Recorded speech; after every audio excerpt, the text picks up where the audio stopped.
Well, we did last week begin a new series where we're looking at some of the attributes of God and specifically how some of these attributes ultimately have a relational reason for being when it comes to our relationship with God. That is, that it's not just about like who God is and what is the nature of God, but that there's actual like everyday common life significance for you and me as we experience some of these characteristics of God. Because there's all kinds of things we could talk about when we talk about who God is or what God is or what God is like.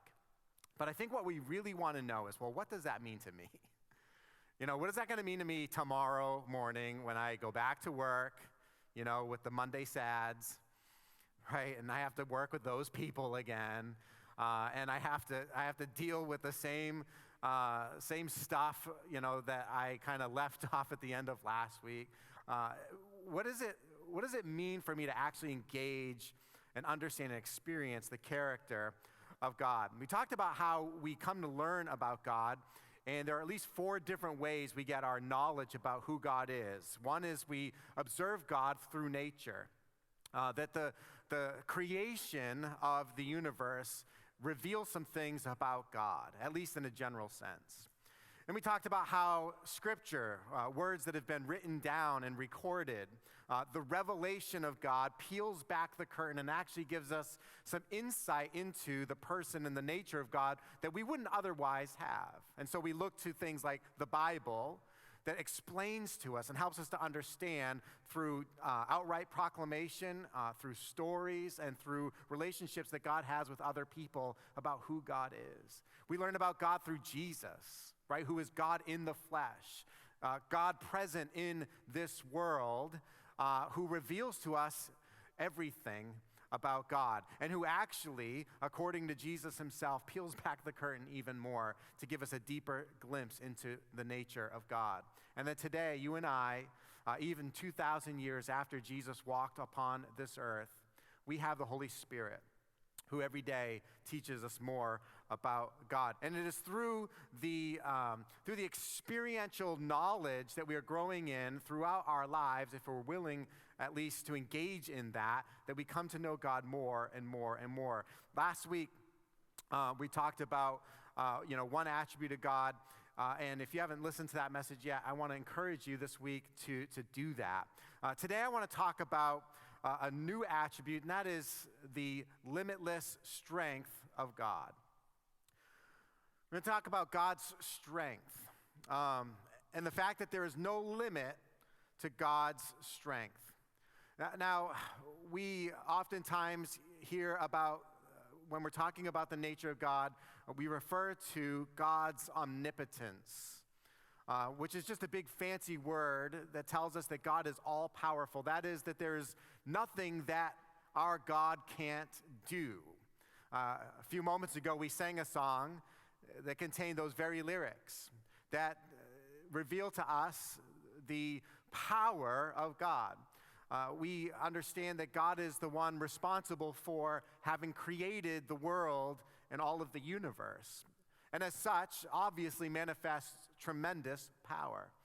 And the God who created the universe, the God that created you and me, he remains, even to this day, immensely powerful. Now, most of you, I would guess, are convinced, at least from a doctrinal point of view, that God is all-powerful and that there is nothing that God can't do. Like, as we were singing that song, you were probably at least somewhat aware of the statement of fact that God can do anything.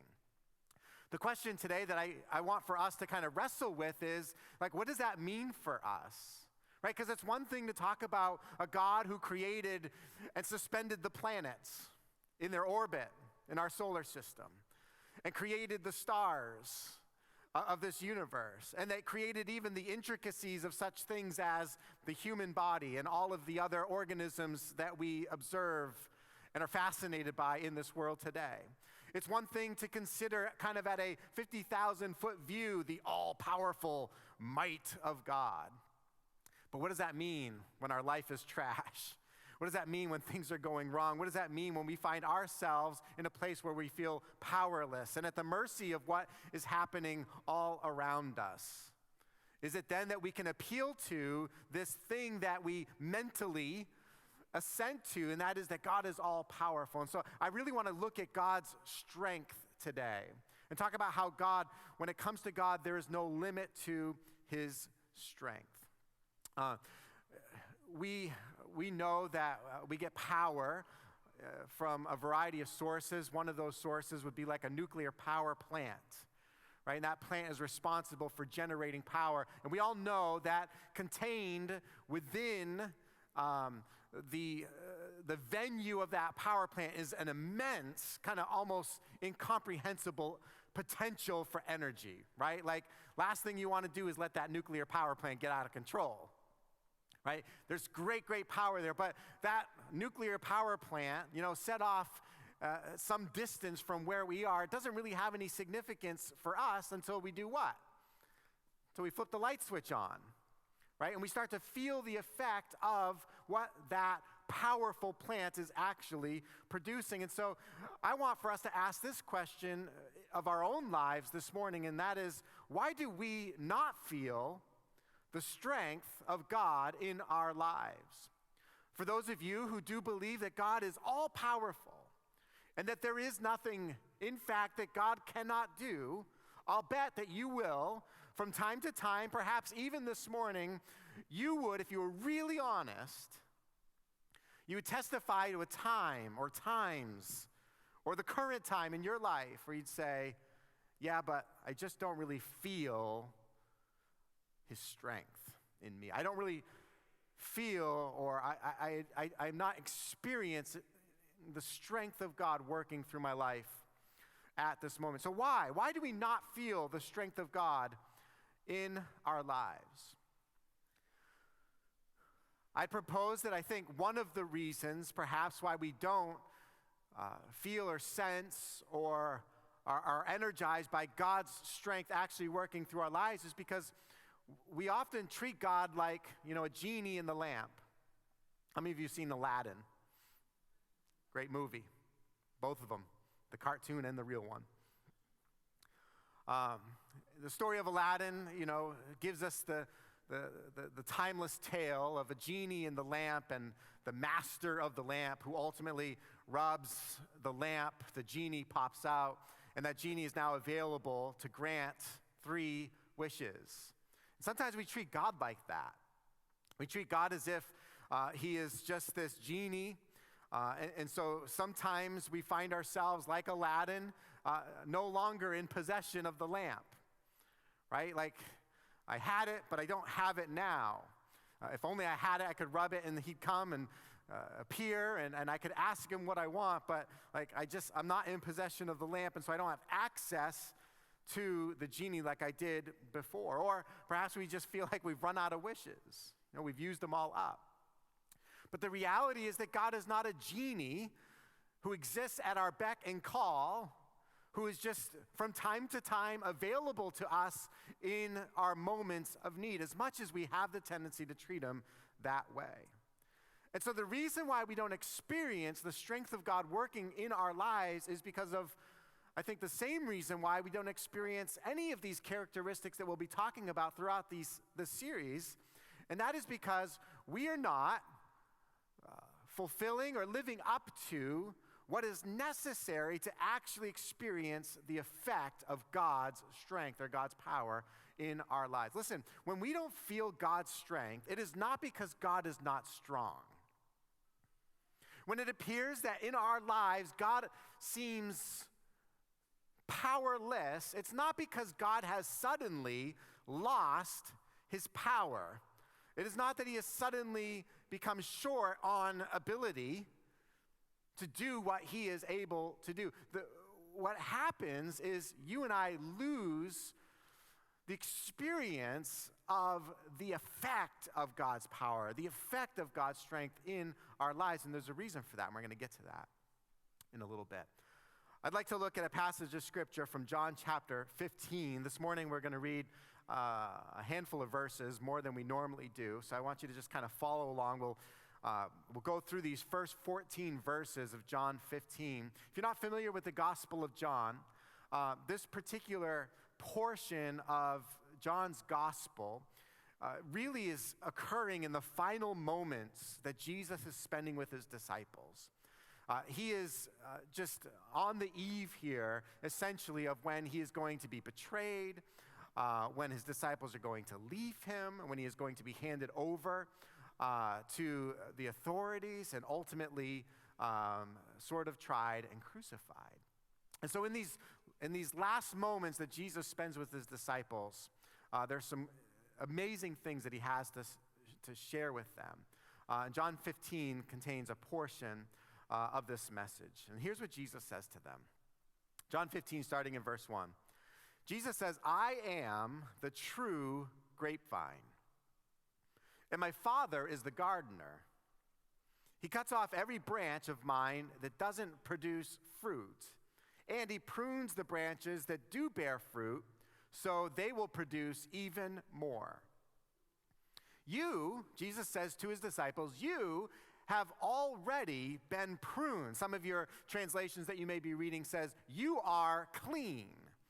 And that word clean is really a translation of the exact same word that we previously translated prune. So Jesus says the Father, the gardener, he prunes every branch that produces fruit for the purpose that it will produce more fruit. And Jesus says, you, as my disciples, you have already begun to experience that work that the Father does of pruning you. You have, as you have walked with me, as you have been in life with me, as you have sat under my teaching, you have, in your life, you have experienced this pruning. He says, you have been purified by the message I have given you. And then Jesus says, remain in me, and I will remain in you. For a branch cannot produce fruit if it is severed from the vine, and you cannot be fruitful unless you remain in me. He's like, let me just share with you a really easy object lesson that everybody can understand. Just like you can't have a vine whose branches have been separated from that vine, and those branches continue to live and to produce fruit. That's not possible. In the same way, if you don't remain in me, you cannot be fruitful yourself. Yes, I am the vine, Jesus says, and you are the branches. Those who remain in me and I in them, they will produce much fruit. For apart from me, you can do nothing. Anyone who does not remain in me is thrown away like a useless branch and withers, and such branches are gathered into a pile to be burned. But if you remain in me, and my words remain in you, you may ask for anything you want, and it will be granted. How many of you have read that verse or have heard that verse before? How many of you have been just outright confused by what appears to be a promise spoken, allegedly, by Jesus and recorded by this gospel author, where Jesus makes a crazy promise? You will ask for anything you will want, and it will be granted. Any of you ever been confused by that before? If any of you appealed to this verse and then wondered and scratched your head when what you wanted was not granted, and you're like, anybody? Or does everybody just get their prayers answered all the time? When you produce much fruit, you are my true disciples, and this brings great glory to my Father. And then Jesus says, I have loved you. I have loved you even as the Father has loved me. Think about that. The radical nature of the Father's love for the Son, Jesus says that is representative of the love that I have for you. Imagine if someone said to you, I love you like you love your kids. You'd be like, come on. Some of you would be like, well, I hope you love me more than I love my kids. No, most of us, we'd be, like we understand the love that we have for our children and the strength of that love, right? The as close to unconditional nature of that love. that we have for our children. But that's what Jesus is saying. Like, the Father loves me, so have I loved you. And then he just compels them, remain in my love. Like, remain in me, he says. And then remain in my love. That is, stay here. Stay here. When you obey my commandments, you remain in my love, just as I obey my Father's commandments and remain in his love. I have told you these things so that you will be filled with my joy. Yes, your joy will overflow. This is my commandment. Love each other in the same way I have loved you. There's no greater love than to lay down one's life for one's friends. And you are my friends if you do what I command. So what we have here is one of the, what we have come to call the I am statements found in John's gospel. And these I am statements are very significant. It's kind of lost on us, but when Jesus speaks in this particular way, he is making an incredible claim. He is essentially, in the language of the Greeks,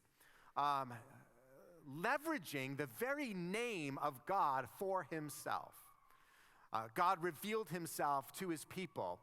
And when asked what is his name, he said, I am. That's who God is. And Jesus, in a handful of places in the Gospel of John, he begins some truth with the statement, I am. And in that is pointing to those who are listening to him to the fact that he is God. Here he says, I am the true vine. I am the true vine. What does that mean? Well, one thing, again, that I think is probably lost on us is the fact that when Jesus said, I am the true vine, this is a pretty dangerous analogy. What could be dangerous about a vine? For those that were familiar with the Hebrew scriptures, the people that Jesus was speaking to, they understood the vine in a pretty negative way if they really knew their Old Testament Bible. Because the vine was from time to time used as a symbol to represent the nation of Israel. And it was never used in a positive sense. It was always used in describing how God planted something, and that thing that he planted for his divine purposes never came to actually produce what God had intended. God planted a vine, or he planted a vineyard, but rather than that vine producing grapes in one place, it produced wild grapes. It did not produce what the gardener had intended. And so as a symbol for Israel, the vine is constantly used as a way of describing how Israel has not lived up to what God intended that nation, that people for. Often they are referred to as a people who failed to produce fruit, like withering and dying, not producing what God had intended for them to produce. And so when Jesus says, not just I am the vine, but I am the true vine, it's almost a little bit of a slap in the face, to those, again, very acquainted with their Old Testament scriptures. It's as if he's saying, we know Israel is the vine planted by the gardener, but I am the true vine. Israel, as incapable of producing the fruit that God had intended for it to produce, is contrasted with who Jesus is. And the reason is because under the old system, the people of God maintained a level of control when it came to their standing with God. That is, they were given the law, and so long as they fulfilled the requirements of the law, they remained in proper standing with God. So they were, in essence, in control of their own well-being. You'll find certain promises made in the Old Testament where God says, if you will be faithful to me, I will be faithful to you and I will bless you. And we read story after story that as the nation of Israel remained faithful to the covenant of God, that God did in fact bless them and they prospered. But then after some time, when they kind of withered away from what it meant to live in godliness and according to justice and righteousness, when they wandered away from the will of God for their lives, they were then unfaithful to God's covenant. And they began to experience not the blessings of God, but the curse of God. So they were in control. They were in control of essentially their own standing with God. The problem was that as much as they may have been in control, that is, hey, all you've got to do is obey these commandments. That's all you've got to do. Just obey. As much as they were in control for themselves, whether or not they chose to obey, the reality, and I think every one of us could identify with this, the reality is they were actually powerless to maintain that control over an extended period of time. How many of you are good at obeying, at least for a little while? At least for a little while, right? Some of you, you got a heavy foot on the accelerator, right? But you obey the speed limit sometimes, right? Maybe you even start out the day by saying, you know what, today's a brand new day. I'm not gonna be in a rush. I'm not gonna be a jerk when I'm out there driving around. I'm gonna obey the traffic laws of the land, right? And so out you go, and you head down your road, moseying along, right? Speed limit turns to 40, and you go to 40, maybe 41, right? Because listen, you're not perfect, right? But for the most part, you obey. But then you come to that really stupid traffic light. Anybody got a stupid traffic light somewhere along their journey? I don't know why. It just seems like there's more and more dumb traffic lights. I sat at a traffic light for what seemed like hours yesterday. It was early in the morning, right? I wanted to take a right-hand turn. And I was at a traffic light where you're not allowed to take a right-hand turn. And we're not a car on the road except for me. And you know what? I was going to take that right-hand turn, but I knew I had to preach this morning. And so I didn't. Right? So we're good at obedience for a while, but obedience is it's not sustainable.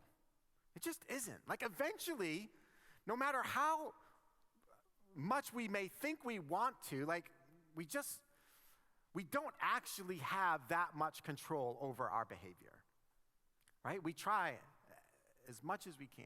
And that's what the nation of Israel, that's where they found themselves.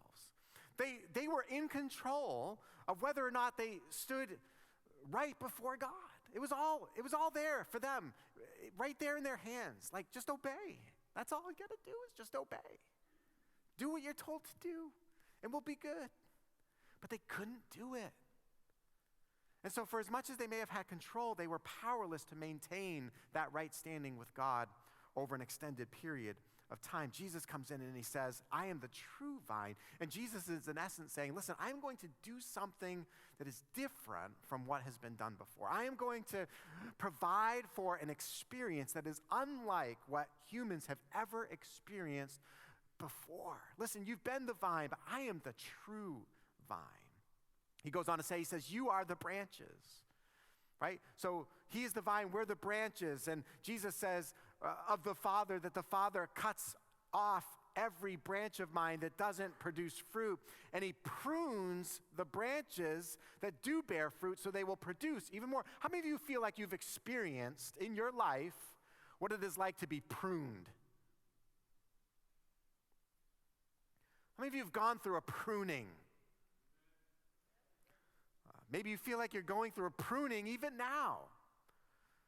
That pruning comes because the Father is taking good care of his own. That's essentially what Jesus is saying here. He says, of those branches that are producing fruit, the fruit that they're producing doesn't even begin to reach the potential for the actual fruitfulness that can ultimately come from those branches. And so what is required is that God prunes, and you, Jesus says to his disciples, you are clean, you are pruned by the message I have given to you. And then Jesus issues this command. He says, remain in me. That's the command, right? So the statement of fact is, I am the true vine and you are the branches. That's where we are.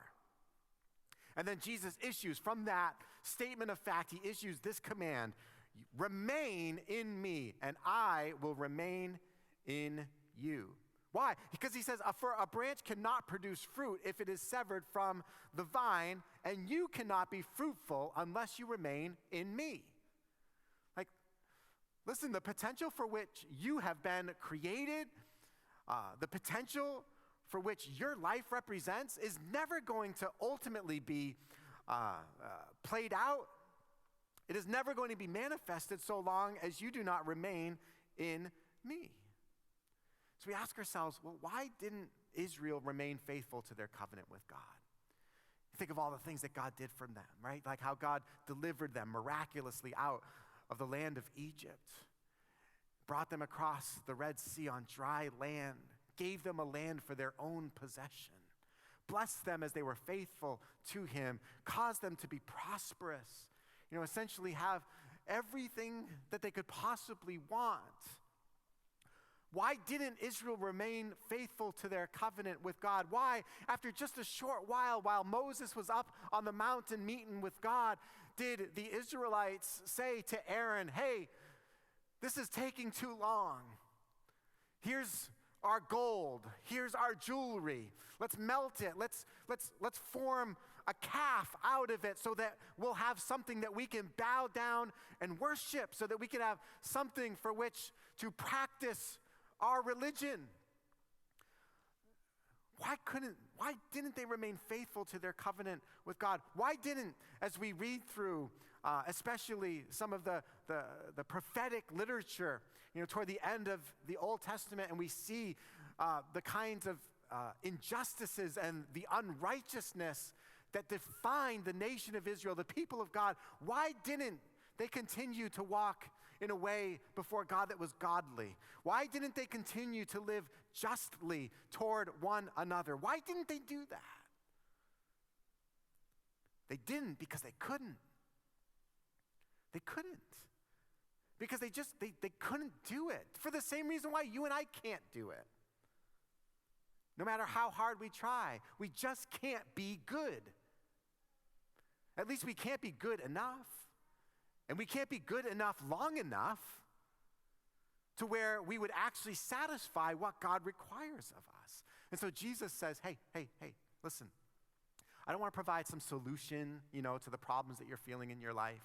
I don't want to sit there, genie in the lamp, just kind of waiting for you to call on me. Like, that's not how this is going to work. That's not how this ever could possibly work.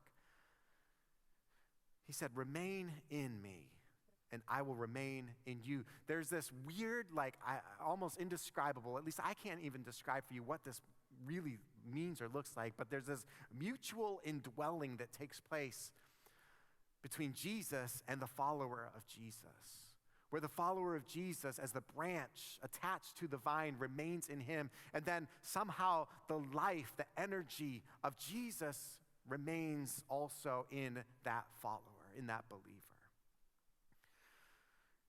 What we're kind of talking about here is the difference between the kind of growth that happens in crystals and the kind of growth that happens in fruit. There are two ways that things grow. Some things grow inorganically. That is, they grow from the outside like a crystal does.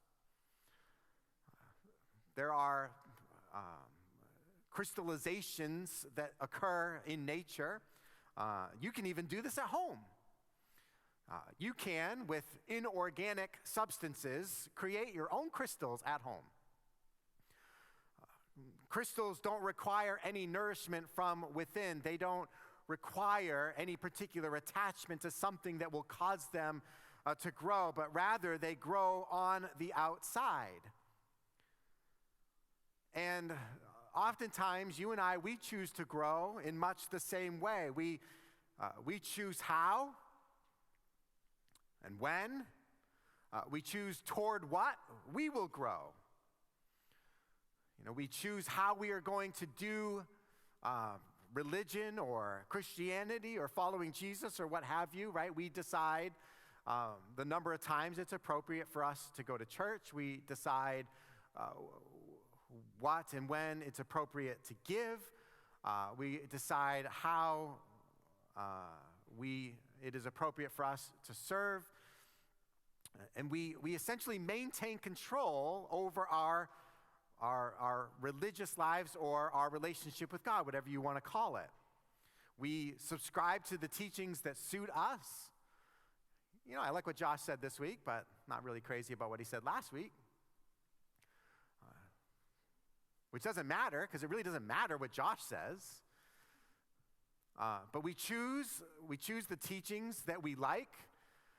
We listen to the philosophies and the truths that align with our conception of truth. And so we from time to time, we conform our behavior as necessary to kind of fit in with other people. And so there's sometimes behavior modification that takes place so that, I can fit in with, these people. I learned what it takes to be accepted, and we grow from the outside. And this is for countless people in the world how growth takes place. But it is altogether entirely different, the kind of growth that Jesus wants for us to experience in our lives. Because Jesus isn't trying to grow crystals, as pretty as they may be. Jesus wants to grow fruit. You know how fruit grows? In order for fruit to grow, there must be an attachment. For fruit to grow, there must be nourishment that comes from the inside. The work that Jesus does is wholly an internal work. It is energized by the life that comes from the vine, and it requires constant, continuous connection. You cannot grow fruit because you appear in church once a week and sing a few songs and listen to a message. You cannot grow fruit because you turn the dial on your radio station to listen to some Christian songs once in a while. You cannot grow fruit because you have adapted or modified certain aspects of your behavior to match what is accepted by whatever group it is that you want to be a part of. What is required is constant, continuous connection to the vine. Jesus says not only does the branch that is disconnected from the vine, not only is it incapable of producing fruit, that's bad enough. But beyond that, that branch can't even survive on its own. What happens to the branch that's been disconnected from the vine? Not only does it stop producing fruit, but it withers and it dies. Fruit grows differently from crystals. It only grows as it receives nourishment from the inside. And so Jesus says, you cannot bear fruit apart from me. We're not talking about, how do I become a good person, whatever that may be. There are countless billions of people in the world in pursuit of what it means to become a good person. And, to some degree, I'm glad for that. I don't want people to be pursuing what it means to be a bad person. I don't want the world to be filled with more bad people. I'm glad that people want to aspire to goodness, to being better, right? Those are the kinds of things we hear these days. Be better. Grow to be a better person. Do better. But we're not talking about behavior modification for the purpose of behavior modification. We're not talking about some kind of external growth, some kind of growth that is essentially affected from the outside, but instead it is the work of Jesus working in us that will produce fruit. And not only allow us to produce fruit, but also to experience what is real life. Now you might be wondering, well, what kind of fruit is Jesus promising here? What is this even talking about? What is the kind of fruit that I can expect if I actually subscribe to the idea that I am a branch that must be and remain attached to Jesus, the vine? Well, one of the fruits, I believe, that ultimately manifests itself is obedience to Jesus' commandments, right? Jesus says, remain in me and I will remain in you. And then he says, obey my commandments. But the obedience that comes for he or she that is attached to Jesus organically is a different kind of obedience from what we experienced before. I don't follow traffic laws because I want to. And there's a lot of other laws, rules, things like that I don't follow because I want to. I follow because I have to. I follow because if I don't, there are consequences for me to pay. I want to cheat on my taxes. Don't you? How many of you sign your 1040 at the end of the year and you say, God bless you, U.S. federal government. And listen, if there's anything else I can do for you, you just let me know. Last thing I want to do is give away more of my money to the government, right? And so, I could look for ways to try to get out of what are those responsibilities. I certainly want to, but I don't. And it's not because I don't want to, it's because I'm afraid of what they'll do to me. Right? Like there's that kind of obedience. We practice that kind of obedience all the time. Some of you don't want to go to work tomorrow, but you'll go because you have to. Some of you will do some things at work tomorrow you don't want to do, but you do it because you have to, right? Some of our obedience is compelled. And we do the obedience like that, right? Hopefully it doesn't look like that, but that's what we look like on the inside. It's like the story, I think I've told the story before, but when I was fishing with my grandfather as a little boy, I finally caught my first fish. Right? Everybody made such a big deal. Josh's first fish, right? Pulled that thing out of the water, it's about this big. Some little sunfish or something like that, right? And we celebrated and we cheered and we had a great old time, right? My grandfather, he took that fish off the hook and he threw it back into the lake. Whew, was I mad?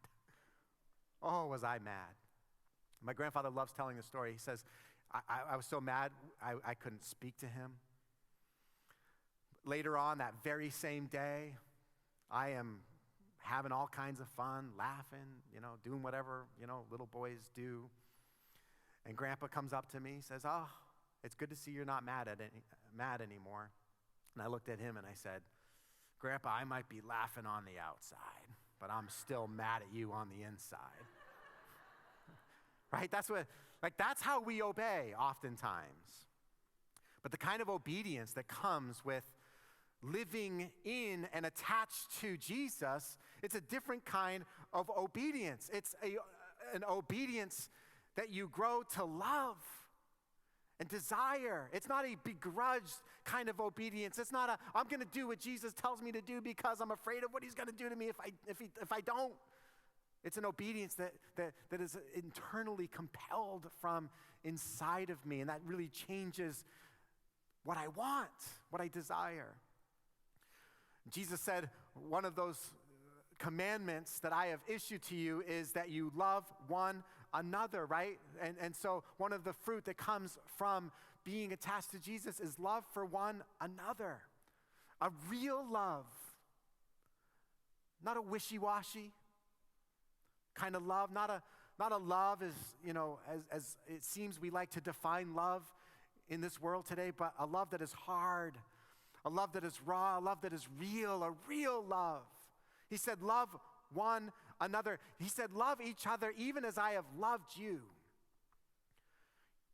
We think sometimes that what we're supposed to do is, love each other as we love ourselves. But the reality is we're supposed to love each other even more than we love ourselves. Jesus said, love each other even as I have loved you. He goes on to say, no person demonstrates greater love than he who lays down his life for his friends. Like that's the kind of love that we're supposed to have for one another. What Jesus promises in the fruit that will come from our lives is his joy and his peace, which again is different from the kind of joy and peace you get from the world. The kind of joy that Jesus brings is a joy that doesn't depend on happiness. Right? Like your joy and my joy, most of the time it depends on our happiness. It depends on how happy we are. How happy we are with what we have. How happy we are with the people around us. How happy we are with our circumstances. But Jesus says, that happiness is fleeting. It's here today and gone tomorrow, right? That kind of joy is not really sustainable, but the kind of joy that I will give, it doesn't depend on just mere happiness. It can persevere even through times where you're unhappy. Same of the kind of peace that he provides. It's not a peace that requires for the circumstances of our life to be perfect and calm, like a boat just kind of out there on the sea, enjoying the beautiful day. But even when the storms are raging and our lives are in chaos, even then we can experience the kind of peace. That's the fruit that Jesus promises. And finally, the kind of fruit that comes from our lives is a witness to the world. A witness to the world of the good news of what Jesus is to each of us, and that is he's come to save us. He's come to save us. Save us from ourselves, save us from our sin and the power of sin, save us from ultimately an eternity spent separately from God, which is our greatest desire. Our greatest desire is to be in communion and to live forever with God. That's, for every single person, that's what's really, really there. And Jesus fulfills that when we are attached to him. And so there's no limit to God's strength. But for us to experience the effect of that strength, we have to give up control. We have to stop trying to control how we're going to do it. We have to stop trying to control how we're going to manipulate our relationship with God. We have to stop trying to call the shots. We have to stop trying to provide for our own definitions of how it's all going to work. If we're going to experience the unlimited strength of Jesus working in our lives, we have to give up control. Again, Jesus says, "But if you remain in me and my words remain in you, you may ask for anything you want and it will be granted." How could such a promise really exist? Again, we talked about this at the outset. Like, we've experienced kind of the letdown of that type of promise not fulfilled, right? Because we prayed for that person and yet they still died. We prayed for help in this area and yet we still found ourselves having to declare bankruptcy. We prayed here, but that relationship still disintegrated and even today is destroyed. So what does it mean? If you remain in me and my words remain in you, you may ask for anything. That is, the strength of God, the strength of God's character has no limits. You may ask for anything and it will be granted. How does Jesus fulfill such a promise? He does it because when you and I are truly attached to him as the branch is attached to the vine, when we are receiving our nourishment from him, when it is his life that is energizing now our lives, he changes our desires from the inside. He changes everything I want. He changes everything I want for me. He changes everything I want for my life to become. He changes everything that I think I want that's going to make me happy and full of peace and full of joy. He changes it. And all of a sudden, the desires I used to have are replaced by entirely new desires. It's my want to that changes. And when my want to changes, suddenly what I want, it becomes different. it becomes what he wants. And when my wants become aligned with his wants, my prayer becomes more effective because I start praying for the kind of fruit that brings honor and glory to the Father. So it is true, there's no limit to God's strength. But if I'm going to experience it, I have to relinquish control. The band's going to sing that same song we sang just before I came out to preach. And as we sing through this again, I just pray that we would all individually today have a real experience for what we're being invited into, and that is a life that is lived in Jesus. Not separately and apart from Jesus, but a life that is lived in Jesus. I pray that you will be confounded by the words of the song when it says, God, you don't need me, yet somehow you want me. You even have any idea how true that is? Probably not, because most of us walk around thinking God really needs us, right? Because we think about it like, like I could think about you. You know what I need? I need for you to come on Sunday morning and sit here while I preach. I need you to do that. It'd be awful, right? Rob, can you imagine? Rob's up here preaching. Not a soul out there. Woo. That's no fun. No, I mean, we like, and sometimes we feel like that with God. Like, of course God needs us. I mean, what would he do without us? Look how much fun we are. But the truth is, God is wholly and completely and fully satisfied in and within himself. He doesn't need a thing. God, you don't need me, yet somehow you want me. Me? Deplorable? Awful? Wicked? Failed me? What would you want me for? God, you don't need me, yet somehow you want me. If I'm going to experience God's full strength, I've got to give up control. So let's sing that together. As we're singing that, the offering will be received. So if you need to, you can get your offering ready here. And you can drop your offering and your communication cards in the buckets, and then I'll come and close us out. But let's sing this together before we head out of here this morning.